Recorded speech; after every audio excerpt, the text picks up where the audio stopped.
Hello，大家好，歡迎嚟到我嘅美股 channel 啦。咁樣我會講一講個 trade 喺15號晚做嘅 trade 嘅。咁因為我尋日瞓着咗，唔記得拍片，但係唔緊要，我講翻尋日我就做咗一個 trade 啦，淨係做咗閃迪。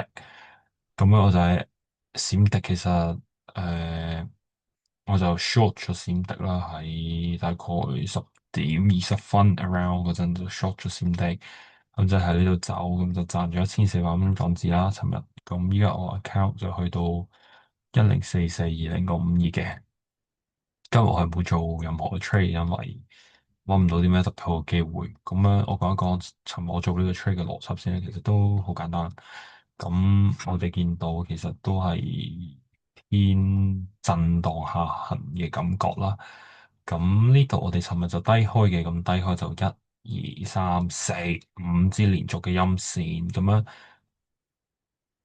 咁但係咧，通常80%下降趨勢好強，喺開盤嘅時候咧，咁有80%機會係會有個小反轉咁樣，50%嘅機會係會有個大反轉咁樣嘅。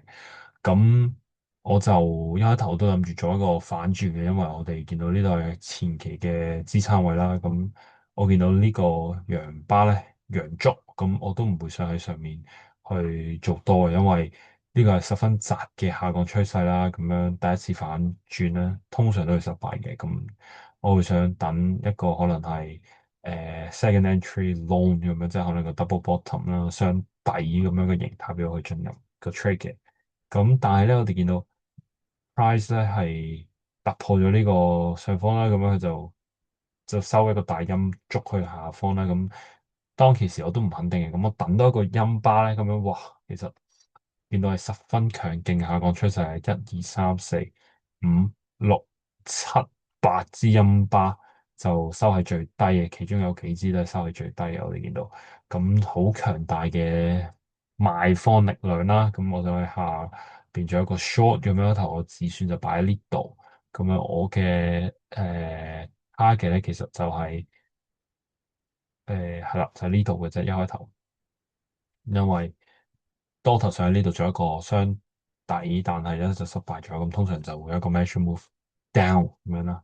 咁我就喺呢個位就止盈啦，因為我見到呢個就係最大個陰巴喺呢個下降趨勢啦，同埋我哋係達到前嘅一個支撐位嘅。咁係啦，冇錯。咁呢個就係原因，定有止盈啦喺呢度。咁其實我哋見到個實際風險咧，其實都係1:5、1:6咁樣，係啦。所以係咯，今日我冇做任何嘅 trade，咁我講一講尋日嘅 trade 啦。